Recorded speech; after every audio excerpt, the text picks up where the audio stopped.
Federal Drive is presented by GEHA, Government Employees Health Association, proudly providing health and dental benefits to federal employees and their families. Visit GEHA.com. There's no shortage of analysis about how government contracting works and where it's broken.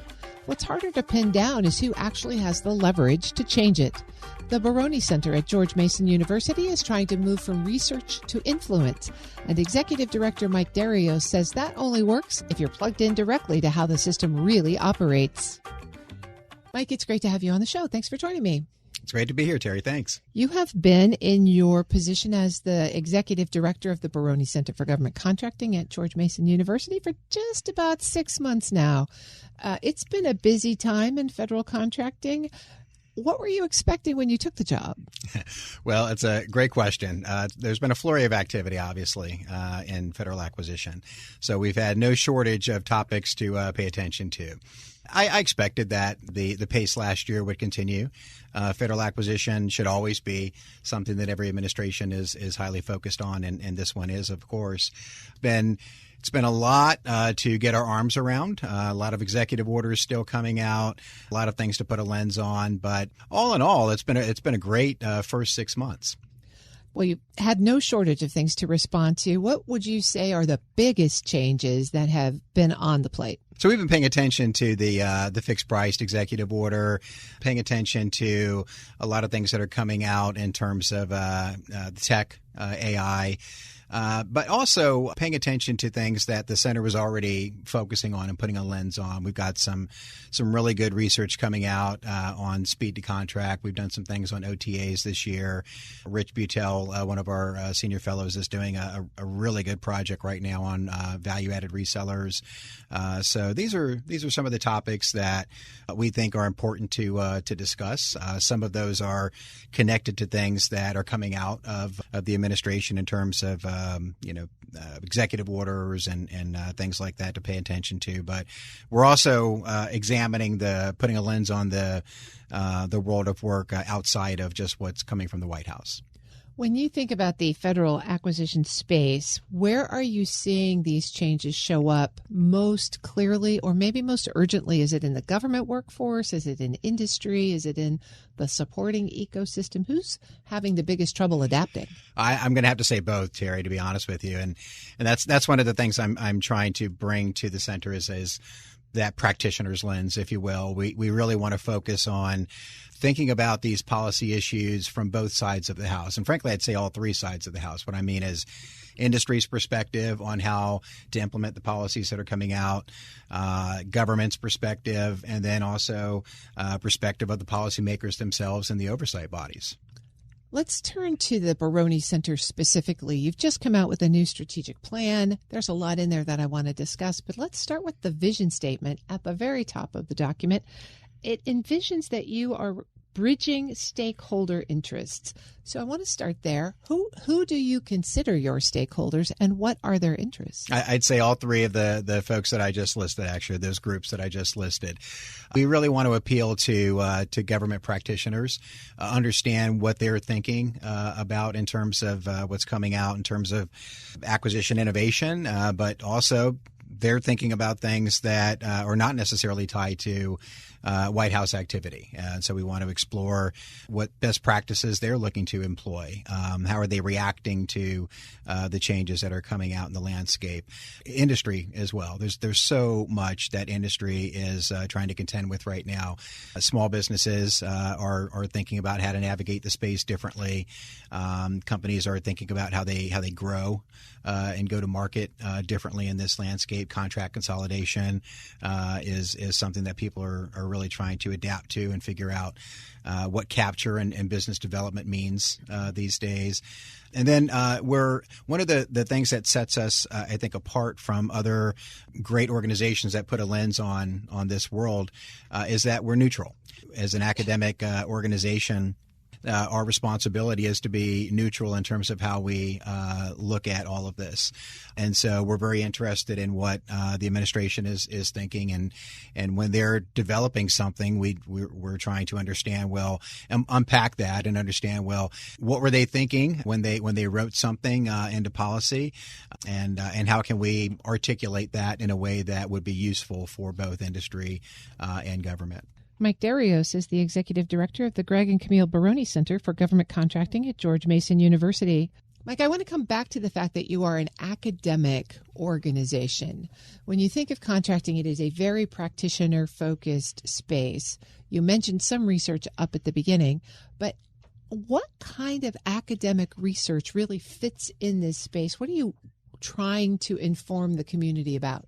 Well, I'll give you an example to start, actually. So we're going to be coming out with a white paper in a couple of months that's a little different than what the center has typically done.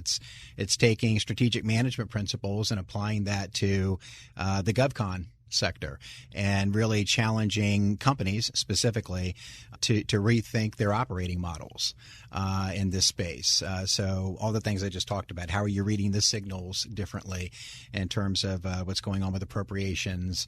How are you tracking agency activity in a different way and integrating that thinking throughout your company, whether it's BD, capture, solutioning, or delivery?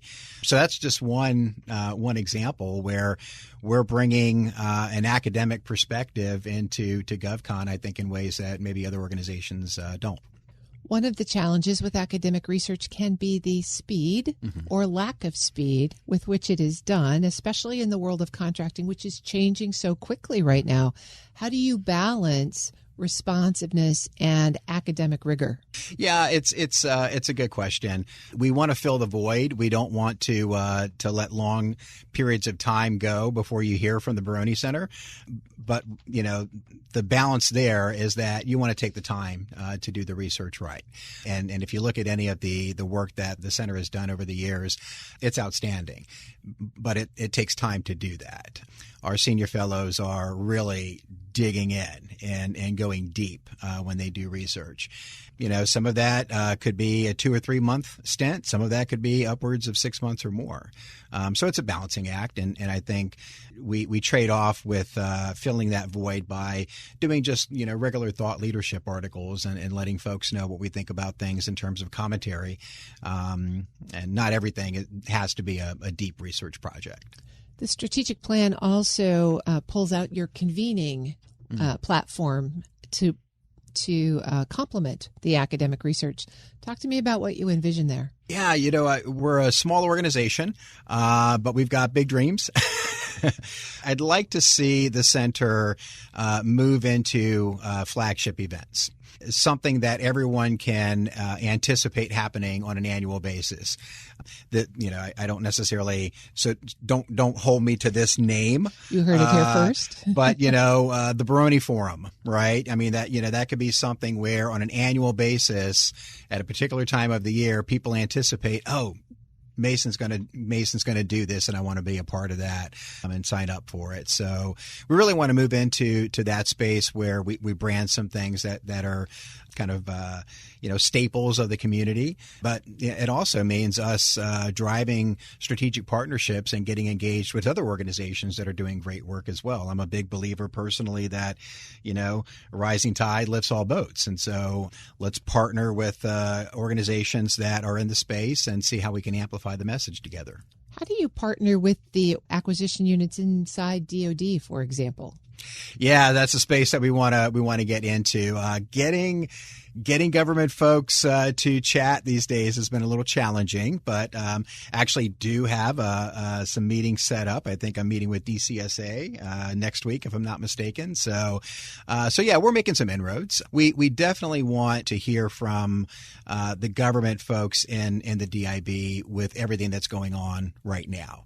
We're in the middle of a war.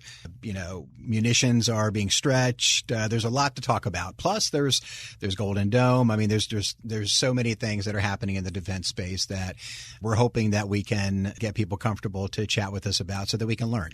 When you think about all the topics that you could cover inside federal acquisition, what are the top 3 or 4 items on your research and convening agenda?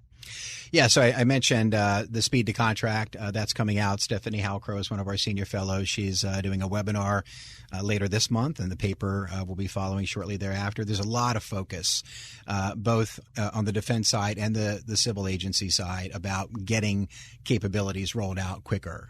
So that's going to be something that we're very interested in publicizing and getting out there. I mentioned the value-added reseller work that we're doing.